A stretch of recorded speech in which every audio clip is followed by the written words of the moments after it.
কার আওয়াজ যেন শুনতে পাচ্ছি না। রাম রাম রাম রাম রাম। হা হা, বাঁচা বাঁচাও।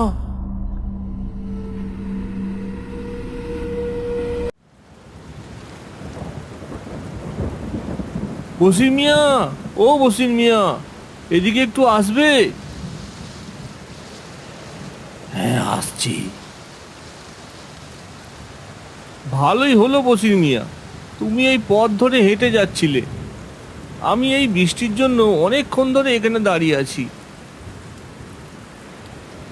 বৃষ্টির মধ্যে ভেজা আমাদের অভ্যেস আছে। ঘাটে নৌকা বেঁধে দেখি নৌকায় একটা ছাতা আছে, তাই তো বাড়ি ফিরছিলুম। না হলে তো নৌকার মধ্যেই রাত কাটাই। আবার ভোর ভোর করে মাছ ধরতে হয় কি না। ঠিক আছে, আমি তোমাকে এগিয়ে দিচ্ছি।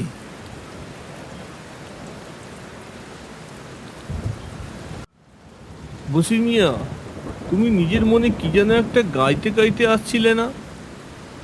আসলে আমি বলছিলাম কি, গাছে যদি টাকা হতো তাহলে সব লোক শুধু গাছই লাগাতো, কেউ আর গাছ কাটতো না। এটা কিন্তু তুমি একেবারে ঠিক কথা বলেছো বসির মিয়া। হ্যাঁ গো, একটা স্লোগান আছে না, গাছ লাগান প্রাণ বাঁচান।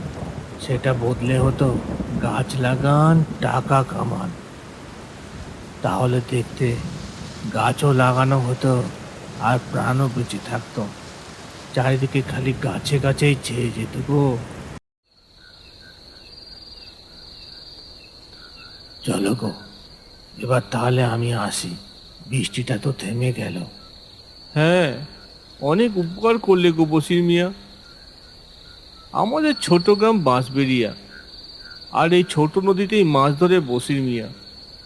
মানুষটা খুব একটা বেশি শিক্ষিত নয়, কিন্তু খুব ভালো মনের মানুষ।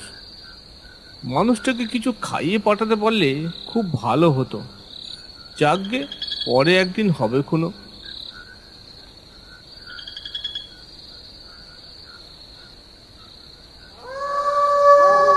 মাছের গন্ধ, মাছ খাবো আমি। তোর গায়ে এই টাটকা মাছের গন্ধে আমার খিদে পেয়ে গেল। হা হা হা হা হা। কে কে কে এই নির্জন মাছতলায়? আমি কাউকে দেখতে পাচ্ছি না। কার আওয়াজ যেন শুনতে পাচ্ছি না। রাম রাম রাম রাম রাম। আ আ, বাঁচা বাঁচাও।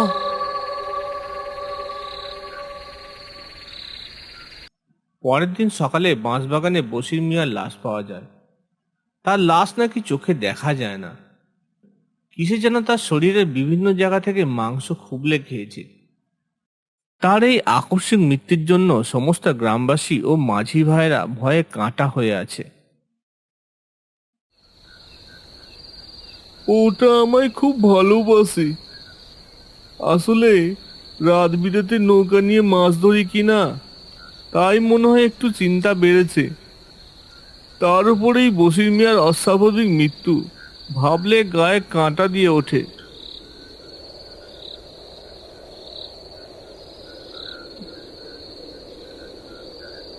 এ কি রে, দুম করে ঝড় উঠলো। তবে যাই, আজকে ঘরে ফিরে যাই। মন থেকেও আজ মাছ ধরতে যেতে ইচ্ছা করছে না। এই হাঁড়িতে মাছের চার হিসেবে কিছু ছোট মাছ আছে। বউকে এটাই বেশ ঝাল দিয়ে রাঁধতে বলবো, ভাত দিয়ে জমে যাবে। যাই, ঘরে ফিরে যাই। এই বলে ভোলা হাতে করে সেই মাছের হাঁড়িটা নিয়ে রাস্তা দিয়ে হেঁটে হেঁটে যাচ্ছে। এই বলে ভোলা হাতে করে সেই মাছের হাঁড়িটা নিয়ে রাস্তা দিয়ে হেঁটে হেঁটে যাচ্ছে।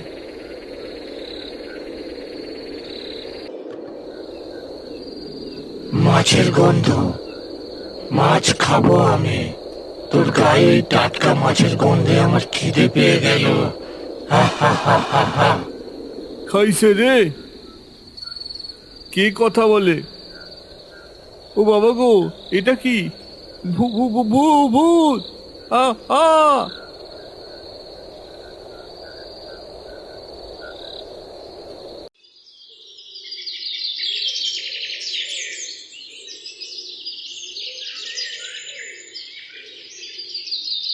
পরের দিন গ্রামের অন্য মাঝিরা যখন ভোরের দিকে মাছ ধরতে যায়, তারা বাঁশবাগানে ভোলাকে অজ্ঞান অবস্থায় দেখে তাকে গ্রামের মধ্যে নিয়ে আসে।